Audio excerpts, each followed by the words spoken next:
વારંવાર ઘરમાં દુઃખ ઊભું થતું હોય, વારંવાર ઘરમાં સંકટ આવતું હોય, વારંવાર ઘરમાં બીમાર કોઈ ને કોઈ પડતું હોય, બીમારી રહેતી હોય, મુશ્કેલીઓ વારંવાર આવતી હોય, તમે એકમાંથી ઊભા થાઓ એટલે બીજા દુઃખમાં અને બીજા દુઃખમાંથી ઊભા થાઓ એટલે ત્રીજા દુઃખમાં કંઈ ને કંઈ વિઘન સંકટ મુશ્કેલી આવ્યા જ કરે છે.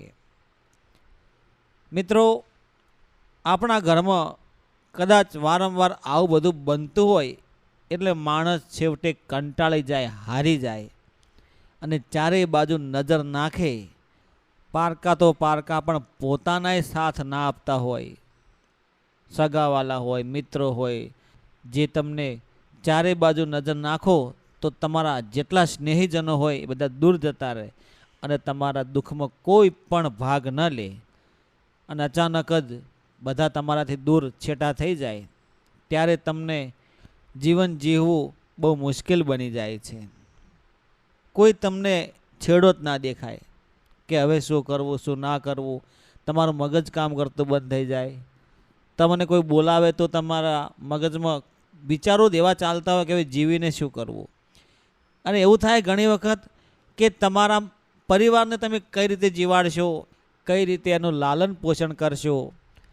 કદાચ આપણા સંતાનો આપણાથી નારાજ હોય, રીસાઈ ગયેલા હોય, માનતા ના હોય કે તમે આ કરો તો ના, પેલું કરો તો કે ના.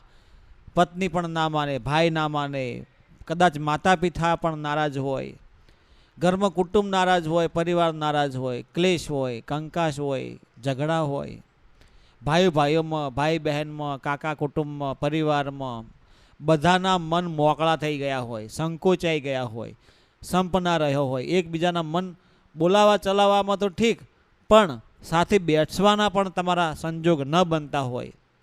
આવા ઘરમાં, કુટુંબમાં, પરિવારમાં ઘણા બધા પ્રશ્નો હોય. એને આપણે સંકટ કહીએ, મુશ્કેલી કહીએ અને આપણા ઘરનું દુઃખ કહીએ. જો કદાચ આપણો ભાઈ હોય, આપણો સ્નેહી હોય, સગો હોય, એ સુખમાં ન આવે, કદાચ આપણા ઘરે પ્રસંગ હોય ને બોલાવવાનો ના આવે ને રીસાઈ જાય, તો એ ભાઈ શું કામનો, એ મિત્ર શું કામનો, એ સગો શું કામનો, એ કુટુંબ શું કામનો. જે સારા પ્રસંગમાં કામ નથી આવતા એ લોકો દુઃખમાં શું કામ આવવાના. એને દુઃખ કહેવાય. મિત્રો, સ્વાગત કરું છું તમારા બધાનું મા વંદના યુટ્યુબ ચેનલમાં. તમે બધા જ મિત્રો હેમખેમ સર્વકુશળ મંગળ રહો એવી ગુરુદેવને અને મા ભગવતી કુળદેવીને હું પ્રાર્થના કરું છું.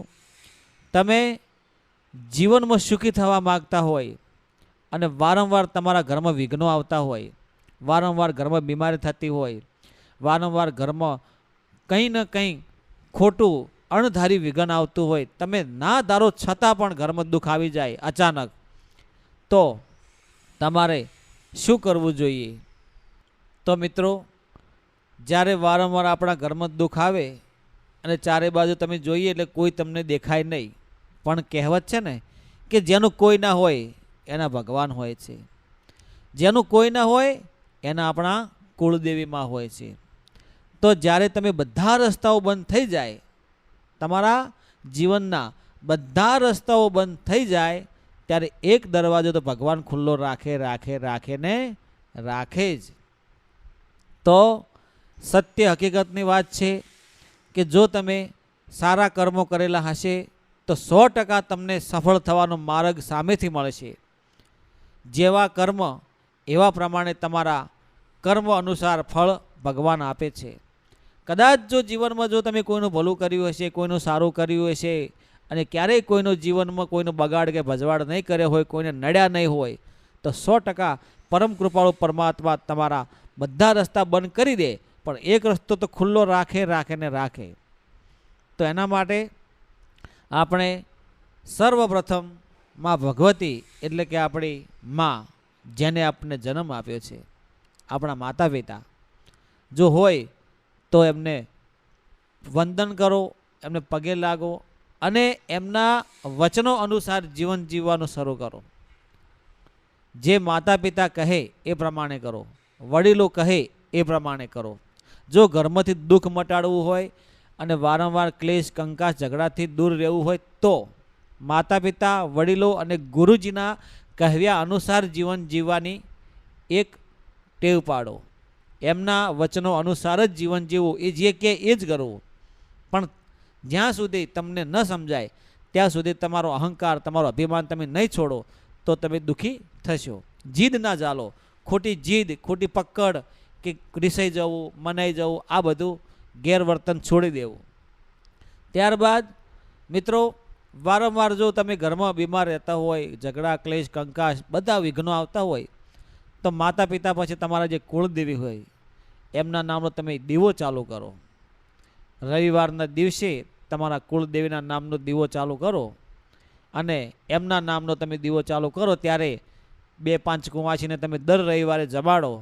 તમારા ઘરે ભોજન પ્રસાદ ગોઠવો, કોઈ સાધુ સંતને જમાડો, કોઈ ઋષિમુનિ હોય, કોઈ ભક્ત હોય, કોઈ ભિખારી હોય, ગમે તે હોય, પણ નાની નાની 5 બાળાઓ હોય એને તમે તમારા ઘરે બોલાવી એને તમે જમાડો અને એમને કદાચ કોઈ ફ્રૂટ છે, કોઈ કેળું, સફરજન એમને દક્ષિણામાં ખવડાવો અથવા 5-5 રૂપિયા કે 10-10 રૂપિયા એમને હાથમાં આપો તો નાની બાળાઓ બહુ રાજી થાય. નાની બાળાઓ જો કન્યાઓ જે રાજી થાય એ મા ભગવતીના અંશ હોય, કુળદેવીના જે અંશ હોય, તો બાળકો જે રાજી થાય તો બાળકોમાં કહેવાય છે કે ભગવાનનો અંશ હોય.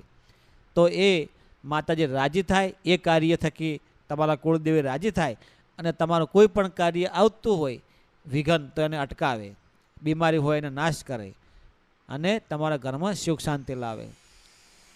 કદાચ વારંવાર તમે બીમાર રહેતા હોય, વારંવાર ઘરમાં દુઃખ હોય તો શનિવાર અથવા મંગળવારના દિવસે હનુમાન ચાલીસાની આ ચોપાઈ તમે 108 વખત આ ચોપાઈનો જાપ કરો અને હનુમાનજીને શનિવારના અથવા મંગળવારના દિવસે હનુમાનજીના મંદિરે જઈ તેલ સિંદૂર ચડાવી આ ચોપાઈ તમે 108 વાર બોલશો તો ગમે તેવું દુઃખ હશે, ગમે તેવું વિઘન હશે, ગમે તેવી બીમારી હશે તો મટી જશે. નાશે રોગ હરે સબ પીરા, જપત નિરંતર હનુમત બીરા. નાશે રોગ હરે સબ પીરા, જપત નિરંતર હનુમત વીરા.